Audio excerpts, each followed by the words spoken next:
اخواننا السعوديين تراكم شغلتونا بنت تراب بنت تراب بنت تراب، والله العظيم كل ما دخلت مكان في تويتر اشوف بنت تراب بنت تراب. ترند وصل عندنا في الامارات واحنا ما نخص.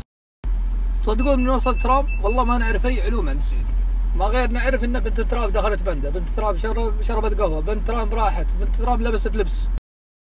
نسينا من جاب الكاس، نسينا من جاب بطوله الدوري، نسينا كل شيء في السعوديه، حتى نسينا ان عندهم اختبارات انهم جايين دبي بعد يومين. الله يعينكم. لا يعجبك السعودي اللي طالع لنا فيها يا خادم الحرمين نطلبك يد فرانكا ايفانكا مدري وش اسمها ذي، تحسب انها بتسوي لك سمبوسه ولا بتخدمك ولا بتسوي لك شيء، والله ما درت عنك. انت ما انت معيض اللي عندك جنبك في السعوديه، اذا ما صبت لك شاي سويتها قلبت الدنيا، هذه والله العظيم بتروح بتلعب مع الناس ولا بتجيك ولا بتسوي لك سمبوسه حتى.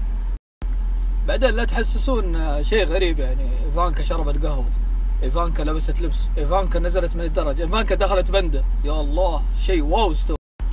الخبر اللي صدمني صدق ان الفستان حق بنت ترامب اول ما نزل السعوديه خلص في العالم كله، خلص مبيعات خلص.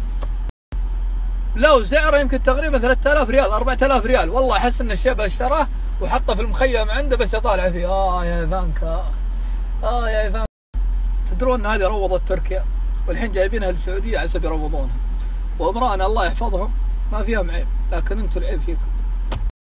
ترى انت مطقطق على اميره او شخصيه مميزه، ترى انت تسيء للسعوديه، ما تسيء على بنت الكلب هذه، والله ما هي درى عنه ولا داريه بشيء.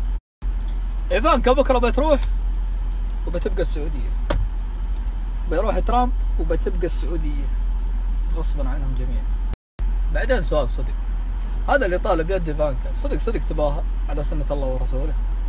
يا اخوي انت بقول كلمتين بس، يا اخوي انت لو شفت بنت في الشارع فاتحه شعرها سبلت في امها تسبيل، وذي الشقره يا رجال لابسه لين نص الركبه ولا فوق الركبه وتمجدها.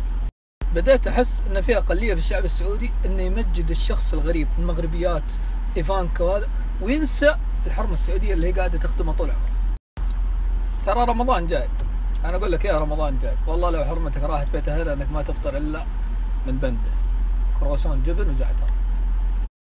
الشعب السعودي خفوا طقطقه، ورانا مباريات، ورانا نهائي دوري ابطال، نهائي مباراه ريال مدريد، خلونا نطالع تويتر صح، خلونا نشوف العلوم